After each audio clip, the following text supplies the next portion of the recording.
പ്രഭാഷകൻ 45 1 മുതൽ 5 വരെയുള്ള വാക്യങ്ങൾ. മോശ, യാക്കോബിന്റെ സന്തതികളിൽ നിന്ന് കാരുണ്യവാനായ ഒരുവനെ കർത്താവ് ഉയർത്തി. അവൻ ജനത്തിന് സുസമ്മതനായി. ദൈവത്തിന്റെയും മനുഷ്യരുടെയും പ്രീതിക്ക് അവൻ പാത്രമായി. അവനത്രേ ഭാഗ്യസ്മരണാർഹനായ മോശ. അവിടുന്ന് അവനെ മഹത്വത്തിൽ ദൈവദൂതന്മാർക്ക് സമനാക്കി. ശത്രുക്കൾക്ക് ഭയകാരണമാകത്തക്ക വിധം അവനെ ശക്തനാക്കി. അവൻ അപേക്ഷിച്ചപ്പോൾ അവിടുന്ന് അടയാളങ്ങൾ പിൻവലിച്ചു. രാജാക്കന്മാരുടെ സന്നിധിയിൽ കർത്താവ് അവനെ സമുന്നതനാക്കി. അവിടുന്ന് തന്റെ ജനത്തിനു വേണ്ടിയുള്ള കൽപ്പനകൾ അവനെ ഏൽപ്പിക്കുകയും തന്റെ മഹത്വത്തിന്റെ ഭാഗികമായ ദർശനം അവന് നൽകുകയും ചെയ്തു. വിശ്വസ്തതയും സൗമ്യതയും കൊണ്ട് അവിടുന്ന് അവനെ വിശുദ്ധീകരിച്ചു. എല്ലാ ജനതകളുടെയും ഇടയിൽ നിന്ന് അവനെ തിരഞ്ഞെടുത്തു. തന്റെ സ്വരം അവിടുന്ന് അവനെ കേൾപ്പിച്ചു. ഇരുണ്ട മേഘങ്ങൾക്കുള്ളിലേക്ക് അവിടുന്ന് അവനെ നയിച്ചു. മുഖാഭിമുഖം കൽപ്പനകൾ, ജീവന്റെയും വിജ്ഞാനത്തിന്റെയും നിയമം അവിടുന്ന് നൽകി. യാക്കോബിനെ തന്റെ ഉടമ്പടിയും ഇസ്രായേലിനെ തന്റെ നീതിയും അഭ്യസിപ്പിക്കേണ്ടതിന് തന്നെ. 6 മുതൽ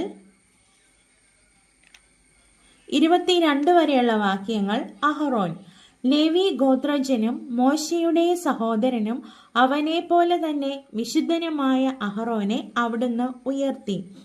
അവിടുന്ന് അവനുമായി നിത്യമായ ഉടമ്പടി ചെയ്യുകയും ജനത്തിന്റെ പൗരോഹിത്യം അവന് നൽകുകയും ചെയ്തു. വിശിഷ്ടമായ തിരുവസ്ത്രങ്ങൾ കൊണ്ട് അവിടുന്ന് അവനെ അനുഗ്രഹിച്ചു. മഹിമയേറിയ മേലങ്കി അവനെ അണിയിച്ചു. മഹിമയുടെ പൂർണ്ണത അവിടുന്ന് അവനെ അണിയിച്ചു. അധികാര ചിഹ്നങ്ങൾ നൽകി അവിടുന്ന് അവനെ ശക്തനാക്കി.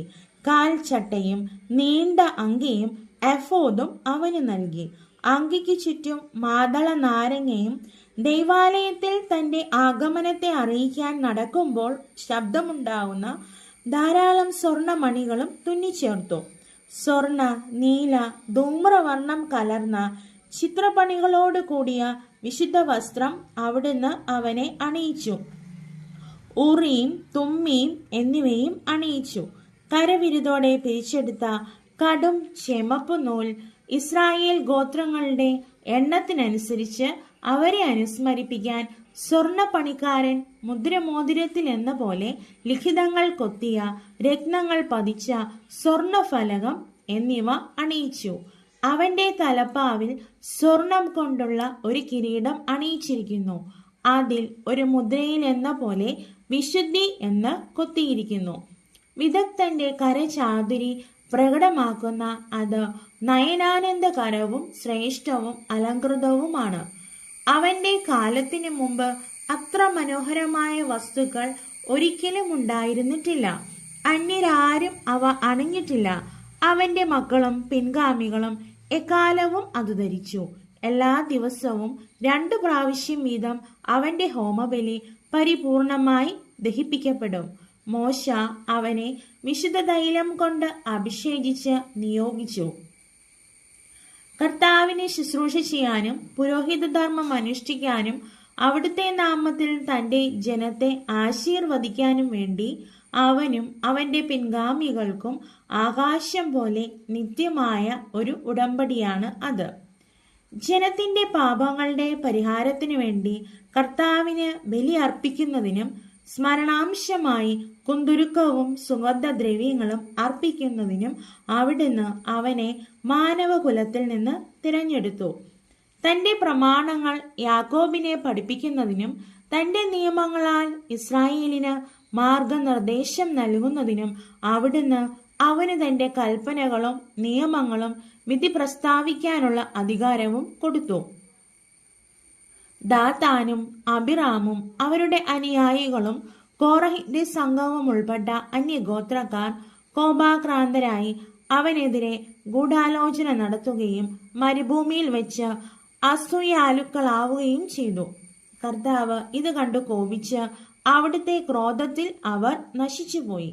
ജ്വലിക്കുന്ന അഗ്നിയാൽ അവരെ ദഹിപ്പിക്കേണ്ടതിന് അവർക്കെതിരെ അവിടുന്ന് അത്ഭുതം പ്രവർത്തിച്ചു. അവിടുന്ന് അഹറോന്റെ മഹത്വം വർദ്ധിപ്പിക്കുകയും അവന് പ്രത്യേക അവകാശം നൽകുകയും ചെയ്തു. അതിവിശിഷ്ടമായ ആദ്യഫലങ്ങൾ അവിടുന്ന് അനുവദിച്ചു കൊടുക്കുകയും ആദ്യഫലങ്ങൾ കൊണ്ടുള്ള അപ്പം ധാരാളമായി അവന് നൽകുകയും ചെയ്തു. കർത്താവിന് നൽകിയ ബലിവസ്തുക്കൾ അവനും അവന്റെ പിൻഗാമികളും ഭക്ഷിക്കുന്നു.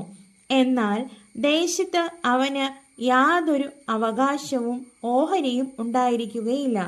കർത്താവ് തന്നെയാണ് അവന്റെ ഓഹരിയും അവകാശവും. 23 മുതൽ 26 വരെയുള്ള വാക്യങ്ങൾ. ഫിനെഹാസ്. എലയാസറിന്റെ പുത്രനായ ഫിനെഹാസിനാണ് മഹത്വത്തിന്റെ 3-ാം സ്ഥാനം. അവൻ ദൈവഭക്തിയിൽ തീഷ്ണതയുള്ളവനായിരുന്നു. ജനം വഴിതെറ്റിയപ്പോഴും അവൻ ഉറച്ചു നിന്നു. അവൻ ഹൃദയത്തിന്റെ കർമ്മോന്മുഖമായ നന്മ കൊണ്ട് ഇസ്രായേലിന്റെ പാപങ്ങൾക്ക് പരിഹാരം അനുഷ്ഠിക്കുകയും ചെയ്തു.